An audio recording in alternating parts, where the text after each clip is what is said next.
వార్తల వివరాలు చూస్తే ఎండల తీవ్రత దృష్ట్యా అధికార యంత్రాంగం నిరంతరం అప్రమత్తంగా ఉండాలని, ప్రజలను రక్షించేందుకు తక్షణ చర్యలు చేపట్టాలని ముఖ్యమంత్రి చంద్రబాబు అధికారులను ఆదేశించారు. రాష్ట్రంలో ఉష్ణోగ్రతలు అత్యధికంగా నమోదవుతున్న ప్రాంతాలను గుర్తించి ఆయా ప్రాంతాల్లోని ప్రజలకు నిరంతరం హెచ్చరికలు పంపాలని అధికారులకు సూచించారు. ఎండల తీవ్రత మరీ ఎక్కువగా ఉన్న ప్రాంతాల్లో పరిస్థితులను బట్టి స్థానికంగా సెలవులు ప్రకటించాలని దిశానిర్దేశం చేశారు. గ్రామీణ పట్టణ ప్రాంతాల్లో ఎక్కడా తాగునీటి కొరత రాకుండా చూడాలని సీఎం అధికారులకు దిశానిర్దేశం చేశారు. నీటి ఇబ్బందులు ఉన్న ప్రాంతాల్లో ట్యాంకర్ల ద్వారా సరఫరా చేయాలని స్పష్టం చేశారు. రాష్ట్రంలో తీవ్రస్థాయిలో నమోదవుతున్న ఉష్ణోగ్రతలు, వడగాల్పుల నేపథ్యంలో ప్రజారోగ్యం, వారి భద్రతపై ముఖ్యమంత్రి చంద్రబాబు అత్యవసర సమీక్ష నిర్వహించారు. తీవ్రస్థాయి ఎల్ నీనో కారణంగా హీట్ వేవ్ తీవ్రత కూడా గణనీయంగా పెరిగిందని అధికారులు ముఖ్యమంత్రికి వివరించారు. దీనిపై స్పందించిన సీఎం ప్రజలకు ఎండవేడిమి నుంచి ఉపశమనం పొందేలా రద్దీగా ఉన్న ప్రాంతాలు, ప్రజలు ఎక్కువగా తిరిగే చోట్ల చల్లని మంచినీరు, మజ్జిగ, ఓఆర్ఎస్ ప్యాకెట్లను అందుబాటులో ఉంచాలని స్పష్టం చేశారు. వడగాలుల నుంచి ఎలా రక్షించుకోవాలో ప్రజలకు అవగాహన కల్పించేందుకు జిల్లా కలెక్టర్లు మీడియా సమావేశాలు నిర్వహించాలని సూచించారు. మీడియాతో పాటు సామాజిక మాధ్యమాల ద్వారా నిరంతరం సమాచారాన్ని చేరవేయాలని నిర్దేశించారు. ప్రజల ప్రాణాలే ప్రభుత్వానికి అత్యంత ప్రాధాన్యమని, ఎండ తీవ్రత నేపథ్యంలో బయటకు వచ్చేటప్పుడు తగిన జాగ్రత్తలు తీసుకోవాలని ముఖ్యమంత్రి విజ్ఞప్తి చేశారు. ముఖ్యంగా వృద్ధులు, గర్భిణీలు, చిన్నారులు, అనారోగ్యంతో ఉన్నవారు ఉదయం 11 గంటల నుండి సాయంత్రం 4 గంటల వరకు బయటికి రాకుండా ఉండాలని సూచించారు. ఈ అత్యవసర పరిస్థితులను ఎదుర్కోవడానికి జిల్లా కలెక్టర్లు, మండల స్థాయి అధికారులు పూర్తి స్థాయిలో సన్నద్ధంగా ఉండాలని ముఖ్యమంత్రి స్పష్టం చేశారు. ప్రస్తుతం పట్టణ ప్రాంతాల్లో 1349 హీట్ షెల్టర్లు, చలివేంద్రాలు ఏర్పాటు చేసినట్లు అధికారులు సీఎంకు వివరించారు. 446 ట్రాఫిక్ జంక్షన్లలో వాహనదారులు, పోలీసులకు నీడ కల్పించేలా ఏర్పాట్లు చేశామని తెలియజేశారు. మరోవైపు ఎండ తీవ్రతతో ఇబ్బందులు పడుతున్న మూగజీవులు, పక్షులకు కూడా నీటి తొట్టెలు, మట్టి కుండలతో నీటిని ఏర్పాటు చేయాలని సీఎం సూచించారు. రాష్ట్రంలోని వివిధ ప్రాంతాల్లో ఎమర్జెన్సీ రెస్పాన్స్ సెంటర్లను ఏర్పాటు చేయాలని నిర్దేశించారు. రాష్ట్రంలో పచ్చదనం పెంపుపై దృష్టి సారించాలని పేర్కొన్నారు. భూగర్భ జలాలు పెరిగితే పచ్చదనం పెరుగుతుందని, తద్వారా తీవ్ర ఉష్ణోగ్రతల ప్రభావం నుంచి కొంతమేర ఉపశమనం లభిస్తుందని ముఖ్యమంత్రి అన్నారు. ఈ సమీక్షకు సీఎస్ సాయి ప్రసాద్, పురపాలక, పంచాయతీరాజ్, గ్రామీణాభివృద్ధి, విపత్తు నిర్వహణ, వైద్య ఆరోగ్య శాఖల ఉన్నతాధికారులు హాజరయ్యారు. అటవీ శాఖ ఆధ్వర్యంలోని 2.5 కోట్ల విత్తన బంతులను పంపిణీ చేయాలని ఉప ముఖ్యమంత్రి, అటవీ పంచాయతీరాజ్ శాఖ మంత్రి పవన్ కళ్యాణ్ అధికారులను ఆదేశించారు. వీటి తయారీ కార్యక్రమాన్ని ప్రజా ఉద్యమంగా మార్చాలని అన్నారు. అందుకు అన్ని వర్గాల ప్రతినిధులను భాగస్వామ్యం చేయాలని సూచించారు. మనం చల్లే ప్రతి విత్తన బంతి మన భవిష్యత్తుకు ఇచ్చే ఒక నమ్మకమైన హామీగా మారాలని అన్నారు. రాబోయే తరాల కోసం ఆంధ్రప్రదేశ్ను మరింత పచ్చగా, ఆరోగ్యకరంగా, సుస్థిరంగా మార్చేందుకు మనమంతా చేతులు కలపాలని పిలుపునిచ్చారు. ఆంధ్రప్రదేశ్ అటవీ శాఖపై ఉప ముఖ్యమంత్రి పవన్ కళ్యాణ్ నిన్న సమీక్షా సమావేశం నిర్వహించారు.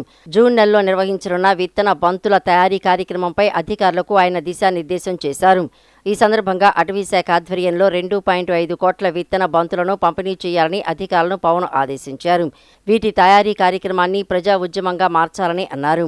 అందుకు అన్ని వర్గాల ప్రతినిధులను భాగస్వామ్యం చేయాలని సూచించారు.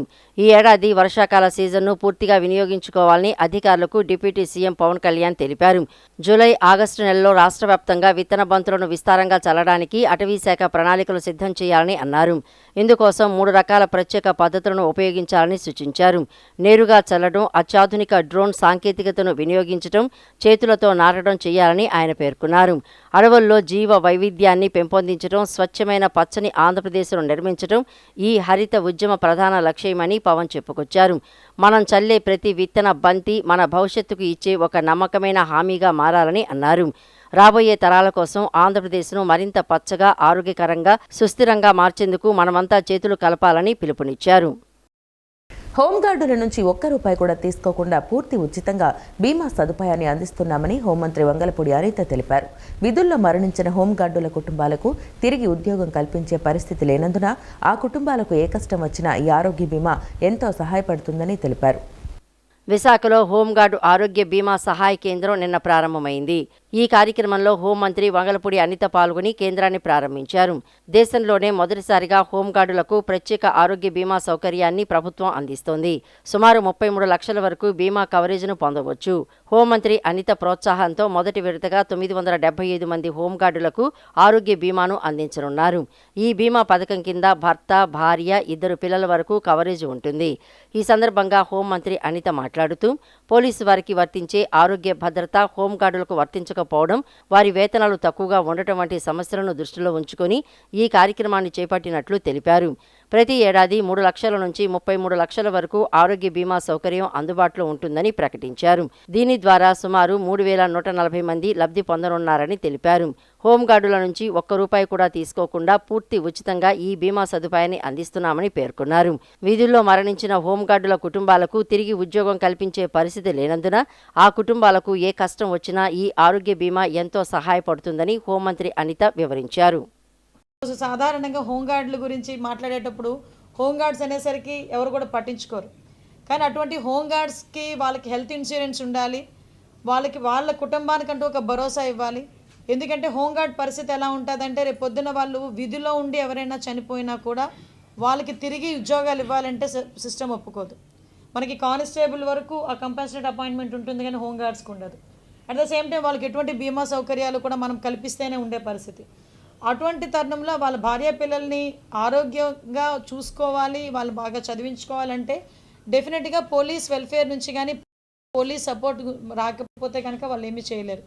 సో దానికి ఈరోజు ఇనిషియేషన్ తీసుకుని సుమారుగా 975 మందికి ఈరోజు హోంగార్డ్స్కి వాళ్ళ కుటుంబాలకి భరోసాగా నిలబడడానికి, రేపొద్దున ఏదైనా కష్టం వస్తే నన్ను చూసుకునే వాళ్ళు ఎవరున్నారు అని బాధపడకుండా నాకంటూ ఒక ఇన్సూరెన్స్ ఉంది, నాకు ఏదైనా ఇబ్బంది కలిగినా నా కుటుంబం మీద భారం పడదు అని ధైర్యంగా వాళ్ళు వాళ్ళతో వచ్చిన డిసీజ్ని కానీ వాళ్ళకు వచ్చిన ప్రాబ్లమ్ని కానీ ఓవర్కమ్ చేసుకునే ధైర్యాన్ని కల్పించినందుకు మరొకసారి నేను సిపి గారికి, అదేవిధంగా దీనికి సహకరించిన ముఖ్యంగా మంచి టీం సార్, మీకు మా సిపి గారికి మంచి టీం, ఒక పక్క డీసీపీలు కానీ ఏసీపీలు కానీ నిజంగా ఎప్పుడు చూసినా మంచి టీం వర్క్తో చేసి ముందుకెళ్ళే మంచి టీం ఉన్నారు. వీళ్ళని అప్రిషియేట్ చేయాలి. ఈ 975 మంది హోంగార్డ్స్కి కూడా 2+2 అంటే భార్య భర్త అదేవిధంగా 2 పిల్లలకి కలిపి ఈరోజు సుమారుగా 33 లక్షలు, అంటే తక్కువలో 3 లక్షల నుంచి 30 లక్షల వరకు ఈరోజు. ఇప్పుడే మీతో మాట్లాడడానికి ముందు నేను ఇన్సూరెన్స్ కంపెనీ వాళ్ళతో కూడా మాట్లాడాను.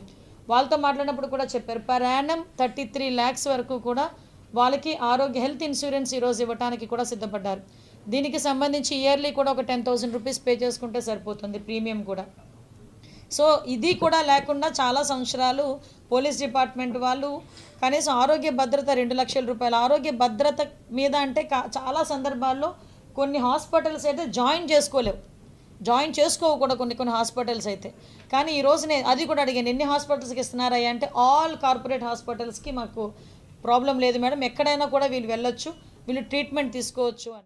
ఎల్పీజీ గ్యాస్కు ప్రత్యామ్నాయంగా పీఎన్జీ వైపు ప్రజల్ని మార్చే ప్రక్రియ వేగంగా జరగాలని, దీనికి ప్రభుత్వ యంత్రాంగం తగిన విధంగా పీఎన్జీ గ్యాస్ కంపెనీల యాజమాన్యాలకు సహకారం అందిస్తుందని మంత్రి నాదెండ్ల మనోహర్ తెలిపారు. గ్యాస్ కంపెనీలు దీన్ని అందిపుచ్చుకొని ప్రజల్లో మార్పు తెచ్చేలా ప్రచారం ముమ్మరం చేయాలని సూచించారు. మారుతున్న కాలానికి తగినట్లుగా ప్రజలు పైప్లైన్ న్యాచురల్ గ్యాస్ వైపు మరలుతున్నారని, దీన్ని మరింత వేగవంతం చేసేలా గ్యాస్ కంపెనీలు తగిన ఏర్పాట్లు చేసుకోవాలన్నారు. పీఎన్జీ గ్యాస్ కంపెనీల ప్రతినిధులు వివిధ శాఖల ఉన్నతాధికారులతో మంత్రి నాదెండ్ల మనోహర్ నిన్న సచివాలయంలో ప్రత్యేక సమీక్ష నిర్వహించారు. సమీక్షా సమావేశంలో వీడియో కాన్ఫరెన్స్ ద్వారా రవాణా శాఖ మంత్రి బీసీ జనార్దన్ రెడ్డి పాల్గొన్నారు. ఈ సందర్భంగా నాదెండ్ల మనోహర్ మాట్లాడుతూ కూటమి ప్రభుత్వం ప్రత్యామ్నాయ గ్యాస్ ఏర్పాటు చర్యలను వేగంగా ప్రజలకు అందించాలని లక్ష్యంగా పెట్టుకుందన్నారు. ప్రజలకు వంట గ్యాస్ విషయంలో ఏమాత్రం ఇబ్బంది కలగకూడదనే కృతనిశ్చయంతో ప్రభుత్వం పనిచేస్తుందన్నారు. దీనికి రాష్ట్రంలో పీఎన్జీ గ్యాస్ నిర్వహణ చేస్తున్న 5 కంపెనీలు సిద్ధంగా ఉండాలన్నారు. పీఎన్జీ గ్యాస్ విస్తరణను వేగవంతం చేయాలని కోరారు. ముఖ్యంగా నగరాల్లో, పట్టణాల్లో గ్యాస్ విస్తరణకు అవసరమైన అనుమతులను ప్రభుత్వం వేగంగా ఇస్తోందని చెప్పారు. విస్తరణలో ఎలాంటి సమస్యలు ఉన్నా తమ దృష్టికి తీసుకువస్తే దాన్ని అత్యంత వేగంగా పరిష్కరించేందుకు సిద్ధంగా ఉన్నామన్నారు. పీఎన్జీ ఫిల్లింగ్ సెంటర్ల ఏర్పాటుకు అవసరమయ్యే స్థలాలను లీజు పద్ధతిలో సత్వరం కేటాయించేలా చూస్తామన్నారు. కంపెనీలు సైతం విస్తరణతో పాటు ప్రజల్లో ముమ్మరంగా ప్రచారం నిర్వహించేలా పనిచేయాలన్నారు.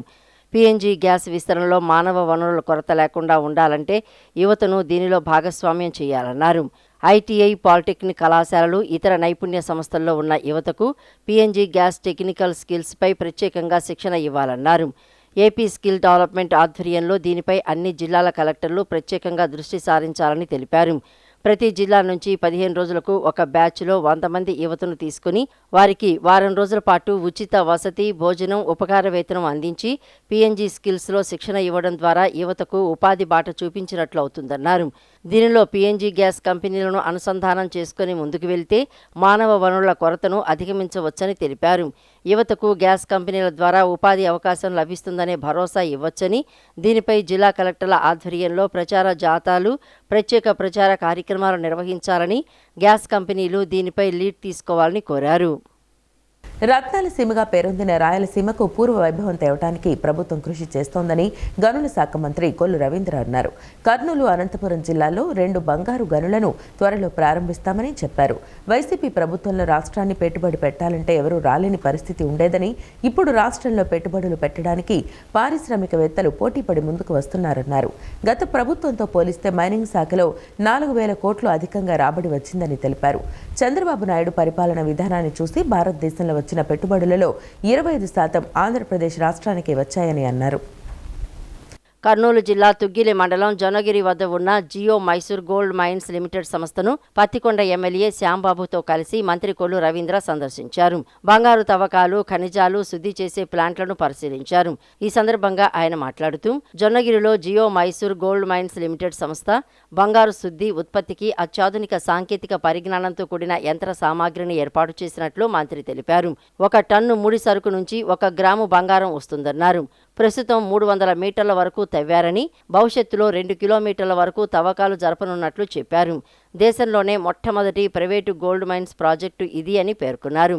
అనంతపురం జిల్లా రామగిరి ప్రాంతంలో కూడా గోల్డ్ మైన్స్ను గుర్తించినట్లు తెలిపారు. బీచ్ శాండ్ ద్వారా ఖనిజ సంపదను గుర్తించడం జరిగిందన్నారు. గ్రానైట్ క్వార్జ్కు కూడా బాగా డిమాండ్ ఉందని మంత్రి తెలియజేశారు.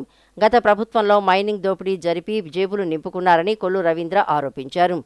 మైసూర్ సంస్థ ఆధ్వర్యంలో ఇక్కడ ప్రొడక్షన్కి దగ్గర వచ్చింది ఈరోజు. అవన్నీ కూడా ఒకసారి పరిశీలన చేయడం జరిగింది. చాలా బాగా లేటెస్ట్ ఎక్విప్మెంట్ ఇక్కడ వాళ్ళందరూ కూడా ఏర్పాటు చేయటం. గతంలో నేను హక్కీ గోల్డ్ మైన్ కూడా చూడడం జరిగింది. అక్కడికి ఇక్కడికి చాలా డిఫరెన్స్ అయితే కనబడతాం. ప్రాసెస్లో కూడా ఇంచుమించు అది బాగా దాదాపు 40-50 సంవత్సరాల పైనే అక్కడ చేస్తున్నటువంటి పరిస్థితి ఉంది. ఇక్కడ అంత లేటెస్ట్ ఎక్విప్మెంట్ పెట్టారు.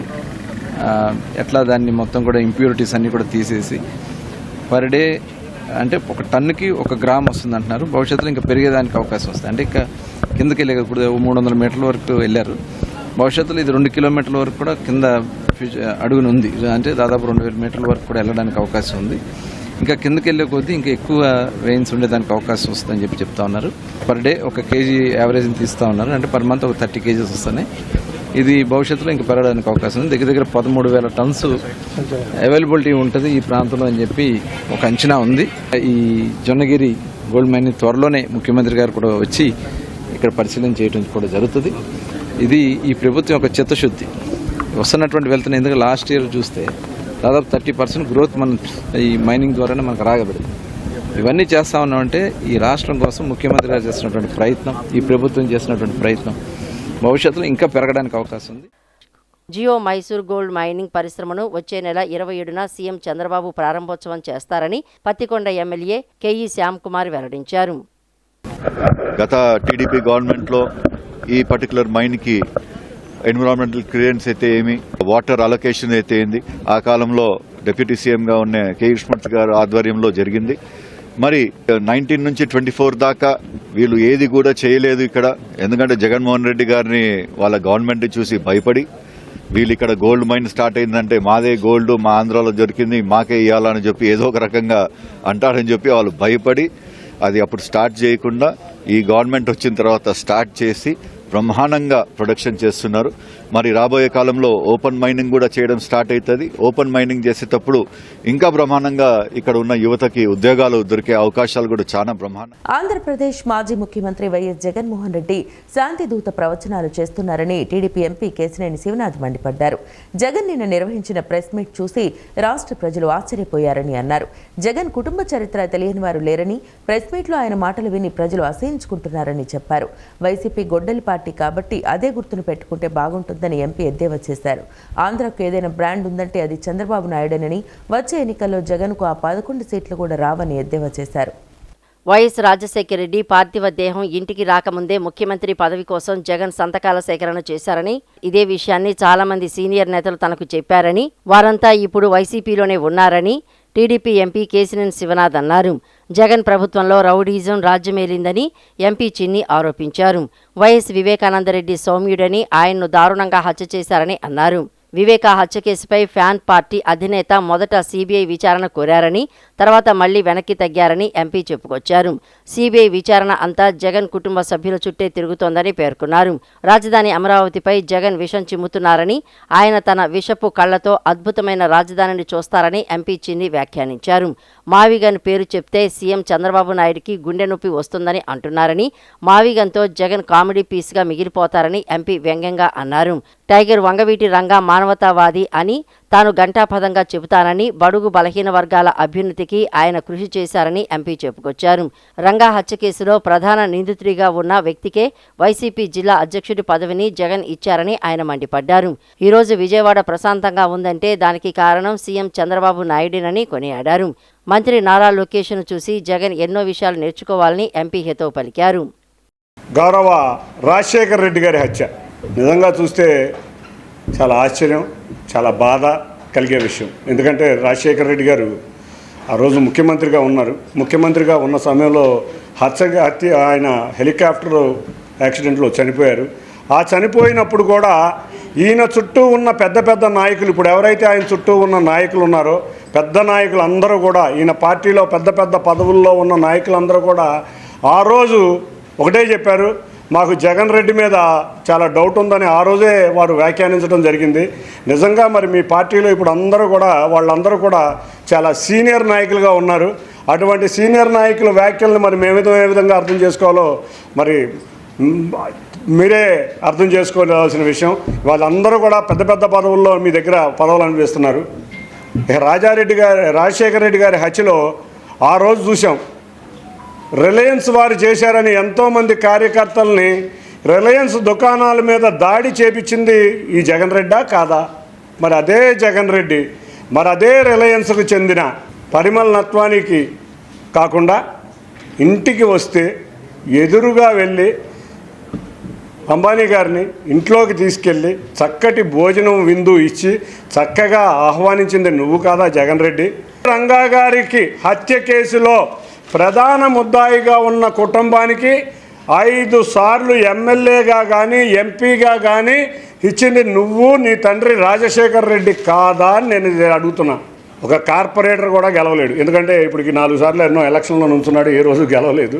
కార్పొరేటర్గా కూడా గెలవలేని వ్యక్తికి జిల్లా అధ్యక్షుడిని ఇచ్చి, ఎవరైతే రంగా గారి హత్యలో ప్రధాన ముద్దాయిగా ఉన్న వ్యక్తి కుటుంబానికి కుమారుడికి జిల్లా అధ్యక్షుడికి ఇచ్చావు. ఎన్ని హత్యలు చేసినా, ఎన్ని దౌర్జన్యాలు చేసినా ఇవాళ మా నాయకుడు నారా చంద్రబాబు నాయుడు గారు శాంతిగా ఉంటారు కాబట్టి, ప్రశాంతంగా రాష్ట్రం ఉండాలి, పెట్టుబడులు రావాలని కోరుకుంటారు కాబట్టే ఇవాళ అనేక పెట్టుబడులు రాష్ట్రానికి వస్తున్నాయి. మీరు చక్కగా ప్రశాంతంగా మేము అనుభవించిన బాధలేదే అనుభవించకుండా ఉన్నారంటే అది గౌరవ ముఖ్యమంత్రి నారా చంద్రబాబు నాయుడు గారి దయే. తమకు అధికారం హోదాగా కాకుండా బాధ్యతగా భావిస్తూ ఎమ్మెల్యేగా తాను పార్లమెంటు సభ్యులు కేశినేని శివనాథ్, పార్టీ నాయకులు అందరూ ఎల్లప్పుడూ ప్రజలకు అందుబాటులో ఉంటూ సేవలందిస్తున్నామని సెంట్రల్ నియోజకవర్గ ఎమ్మెల్యే బోండా ఉమా అన్నారు. అభివృద్ధి మరియు సంక్షేమం రెండింటినీ సమానంగా ముందుకు తీసుకెళ్తూ ప్రతి కుటుంబానికి అండగా నిలుస్తామని స్పష్టం చేశారు. గత 23 నెలల్లో సెంట్రల్ నియోజకవర్గ పరిధిలో దాదాపు 4 కోట్ల రూపాయల మేర ముఖ్యమంత్రి సహాయ నిధి ద్వారా ప్రజలకు ఆర్థిక సహాయం అందించామని అన్నారు. ప్రభుత్వం అందించే సంక్షేమ పథకాలు నిజమైన అర్హులకు చేరేలా పార్టీ నాయకులు, డివిజన్ అధ్యక్షులు, ఇన్ఛార్జీలు సమన్వయంతో పనిచేస్తున్నారని తెలిపారు.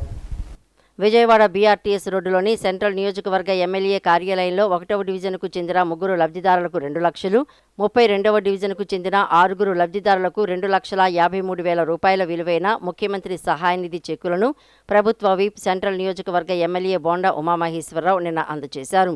ఈ సందర్భంగా బోండా ఉమా మాట్లాడుతూ ఆర్థిక ఇబ్బందులతో వైద్య చికిత్సలు, కుటుంబ అవసరాలు నెరవేర్చుకోలేక ఇబ్బందులు ఎదుర్కొంటున్న బాధిత కుటుంబాలకు ఈ సహాయం ఎంతో ఊరటనిచ్చిందని అన్నారు.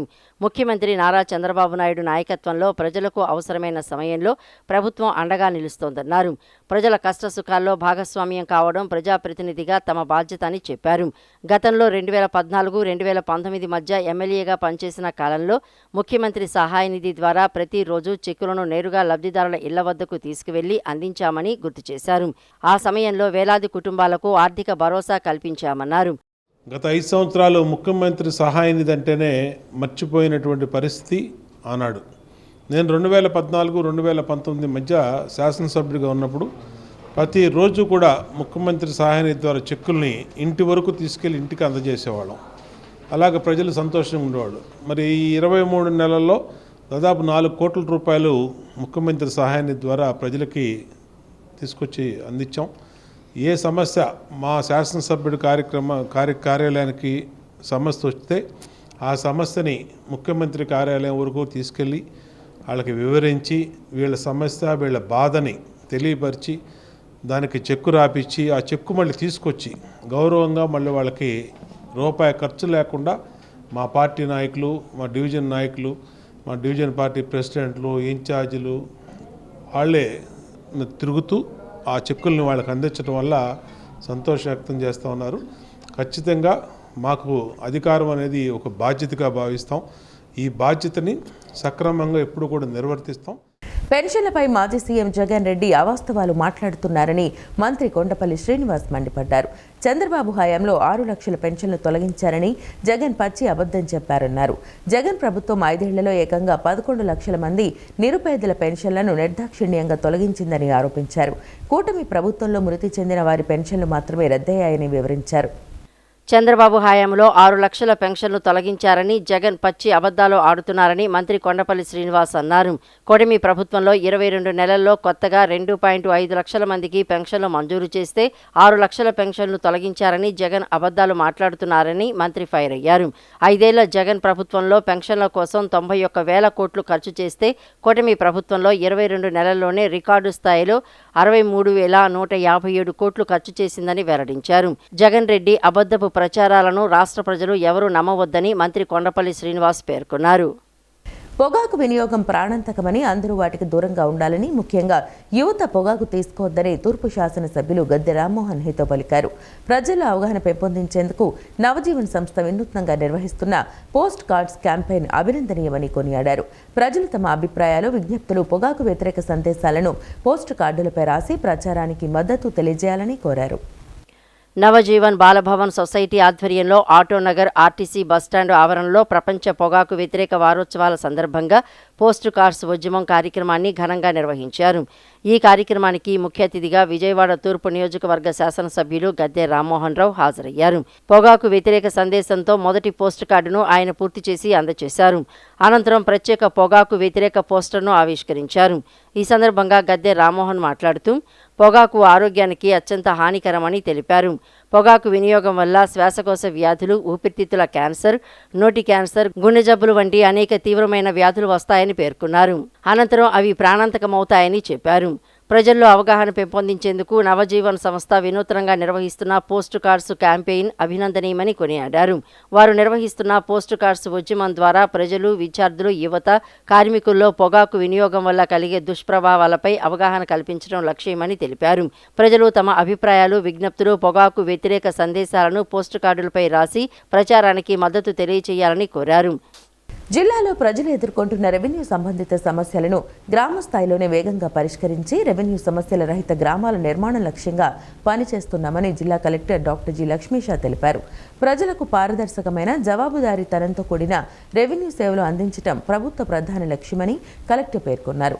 గ్రామ స్థాయిలో సమస్యలు పరిష్కారమైతే ప్రజలకు సమయం, వ్యయం తగ్గడమే కాకుండా పరిపాలనపై నమ్మకం మరింత పెరుగుతుందని అన్నారు. ఎన్టీఆర్ జిల్లా రెడ్డిగూడెంలో కలెక్టర్ లక్ష్మీశా అధికారులతో కలిసి ప్రత్యేక ప్రజా సమస్యల పరిష్కార వేదికతో పాటు 1 నెల 1 గ్రామం 4 సందర్శనలు కార్యక్రమంలో పాల్గొన్నారు. ప్రజల నుంచి అర్జీలు స్వీకరించి సత్వర పరిష్కారానికి అధికారులకు ఆదేశాలు ఇచ్చారు. కార్యక్రమంలో మొత్తం 57 అర్జీలు రాగా వీటిలో రెవెన్యూకు సంబంధించి 23 అర్జీలు, గృహ నిర్మాణం, పంచాయతీరాజ్ శాఖలకు 6 చొప్పున అర్జీలు ఉన్నాయి. R&Bకి సంబంధించి 5, విద్యాశాఖకు 3, మైనింగ్, పోలీస్, DRDA శాఖలకు 2 చొప్పున అర్జీలు వచ్చాయి. వ్యవసాయం, పశుసంవర్ధక, పౌర సరఫరాలు, SE, PR, రవాణా, APS, RTC, డ్వామా, SE కార్పొరేషన్ విభాగాలకు 1 అర్జీ అందింది. ఈ సందర్భంగా కలెక్టర్ మాట్లాడుతూ నేరుగా ప్రజల వద్దకు వెళ్లి వారి సమస్యలు తెలుసుకునేందుకు నిర్ణీత గడువులోగా పరిష్కరించేందుకు ఈ కార్యక్రమాలు నిర్వహిస్తున్నట్లు తెలిపారు. ప్రజలకు పారదర్శకమైన, జవాబుదారీతనంతో కూడిన రెవెన్యూ సేవలు అందించడం ప్రభుత్వ ప్రధాన లక్ష్యమని కలెక్టర్ పేర్కొన్నారు. గ్రామ స్థాయిలో సమస్యలు పరిష్కారమైతే ప్రజలకు సమయం, వ్యయం తగ్గడమే కాకుండా పరిపాలనపై నమ్మకం మరింత పెరుగుతుందన్నారు. జీడీడీపీ, కీలక ప్రగతి సూచికలు తదితరాల్లో జిల్లాను ముందు వరుసలో నిలిపేందుకు కృషి చేస్తున్నట్లు కలెక్టర్ లక్ష్మీశ పేర్కొన్నారు. అన్ని గ్రామాలను కవర్ చేస్తున్నాము. ఇక్కడ వచ్చే mainly long standing revenue issues ఏదైతే ఉన్నాయో దీని గురించి అది క్షుణ్ణంగా పరిశీలించి అక్కడ ఈ రూల్ ప్రకారంగా ఏం పొజిషన్ ఉంది, ఎందుకు రిజల్వ్ అవ్వట్లేదు, ఏమైనా ఫీల్డ్ ఆఫీసర్స్ నెగ్లిజెన్స్ ఉందా, లేదా ఫీల్డ్లో వీళ్ళు పని చేయకుండా పక్కన పెట్టేస్తారు, ఇటువంటివి నేరుగా ప్రజల నుంచి తెలుసుకొని టైం లైన్ పెట్టి అది రిజాల్వ్ చేసి రిపోర్ట్ ఇవ్వాల్సి ఉంటుంది. ఈ భాగంగా మనం మైలవరం కాన్స్టిట్యున్సీ ఫస్ట్ స్టార్ట్ చేశాము. తర్వాత తిరువూరు కాన్స్టిట్యున్సీ, అట్లాగే నందిగామ, జగ్గపేట కాన్స్టిట్యున్సీ కూడా చేసి అన్ని గ్రామాలని అలాగే జిల్లా మొత్తాన్ని రెవెన్యూ సమస్యలు లేని గ్రామంగా తీర్చిదిద్దడానికి ఈ కార్యక్రమం గౌరవ ముఖ్యమంత్రి వారి ఆదేశాల మేరకు చేయడం జరుగుతూ ఉంది.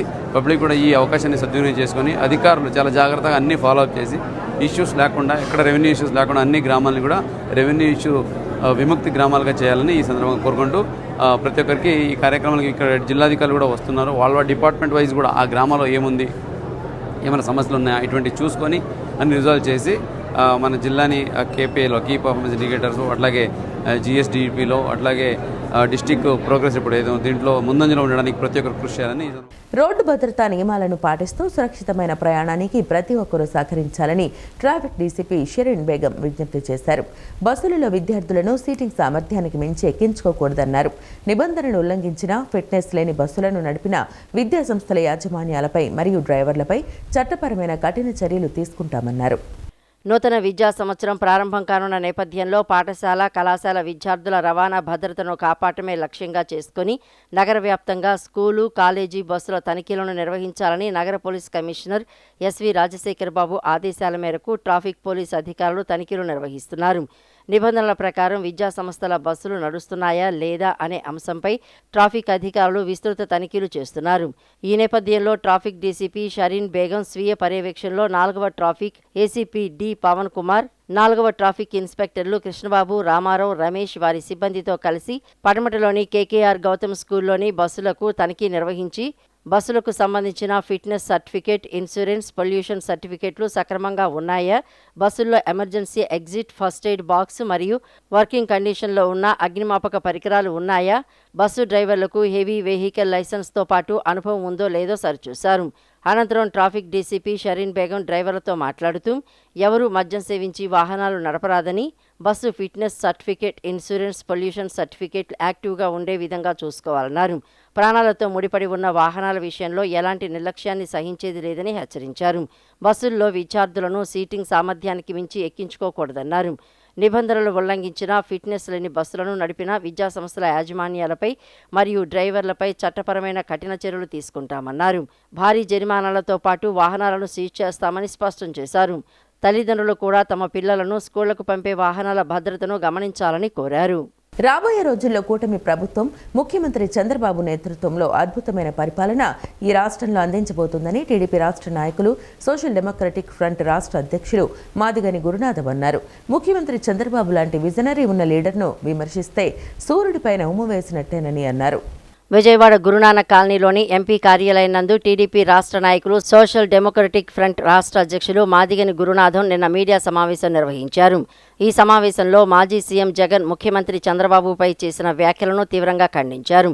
ఈ సందర్భంగా గురునాథం మాట్లాడుతూ మాజీ సీఎం జగన్ మతిలేని మాటలు మాట్లాడుతున్నారని, రాష్ట్రంలో ఒక 5 సంవత్సరాలు ఏ విధమైన అభివృద్ధి జరిగిందో జగన్ చెప్పగలరా అని ప్రశ్నించారు. చంద్రబాబు ముఖ్యమంత్రిగా ఉన్న సమయంలో రాష్ట్రంలో అభివృద్ధి పరుగులు పెడుతోందని, హైదరాబాదు నగర నిర్మాణంలో ముఖ్యమంత్రి చంద్రబాబు పాత్ర ఏ విధంగా ఉందో, ఎంతమంది ఉపాధి ఉద్యోగ అవకాశాలు పొందారో జగన్ తెలుసుకోవాలని ఎద్దేవా చేశారు. గత 5 సంవత్సరాలు వైసీపీ చేసింది హత్య రాజకీయాలని, హత్య రాజకీయాల గురించి వైసీపీ మాట్లాడడం, జగన్మోహన్ రెడ్డి మాట్లాడడం దెయ్యాలు వేదాలు వల్లించినట్లు ఉందని గురునాథం పేర్కొన్నారు. నువ్వు పిట్టలదొరలాగా ఎన్నిసార్లు చెప్తావు? చెప్పిందే చెప్పి వేదాలు వల్లించినట్టుగా ఇట్స్ నాట్ కరెక్ట్. మావిగన్ అంటే చూసి చంద్రబాబు నాయుడు గారు భయపడిపోతున్నాడంట.